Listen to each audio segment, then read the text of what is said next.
Welcome to this magical world. Anybody would like to share? Acharya madam है जिनकी नींद की गोली बंद हुई, किनकी कमर का दर्द ठीक हुआ? मैं पहले सुधा दीदी के यहाँ सूर्यनगर में राम नाम की धुन में मैं ज्वाइंट हुई।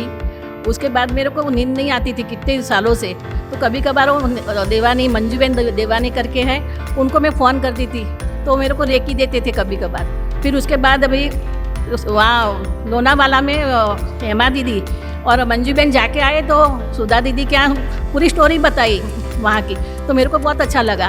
तो मैं हेमा दीदी के इसमें ज्वाइंट हुई। फिर उसमें उन्होंने मैजिक बुक चालू किया था, तो मैजिक बुक करने के बाद मैं thank you love you thank you love you thank you love you बोलने से मेरी नींद की गोलियां छूट गई। 8 साल में सोई नहीं हूँ, रो रो के निकालती थी, नहीं दिन में सोती नहीं रात को सोती थी मैं, तो नींद की गोलियां भी चली गई।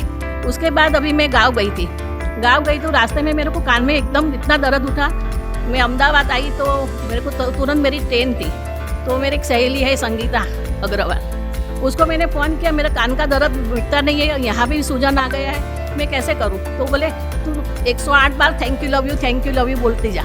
तो मैं थैंक यू लव यू बोलते गई, मेरा कान का दर्द मिट गया। अभी तक मैं दवाखाने भी नहीं गई इतने दिन से।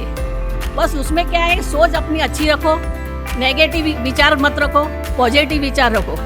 और उसके बाद में शुगर मेरा 300 रहता था, 300 होने के बाद भी मेरे शुगर की गोली मैं दिन में 2 बार लेती थी।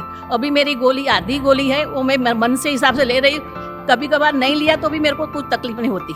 शुगर की भी मेरे को ठीक हो गया है। बस उसको मैं, और मेरा पैर का एक ऑपरेशन भी हुआ है, दूसरा पैर का करना था, तो उसको भी मैं चलते चलते बोलती थी thank you love you thank you love you. घर में भी चलूँ तो भी थैंक यू लव यू बोलती थी। तो घुटने का ऑपरेशन भी डॉक्टर मना कर रहा है।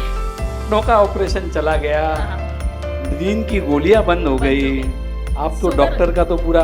शुगर का भी आधी गोली है अभी, वो खाली मन से ले रही हूँ, कभी कभार भूल जाती तो भी मेरे को कुछ तकलीफ नहीं होती है। सो ये जो थैंक यू लव यू, ये जो चीज़ें हैं, ये जो प्रैक्टिसेस हैं, हम आपको सिखाएंगे। अब इसकी प्रैक्टिस करनी पड़ेगी, याद रखना। आपको प्रैक्टिस, आपका माइंडसेट, ये कुछ नहीं है। गोली खाने से तो अच्छा है ना, थैंक यू की क्लास में बैठ जाओ,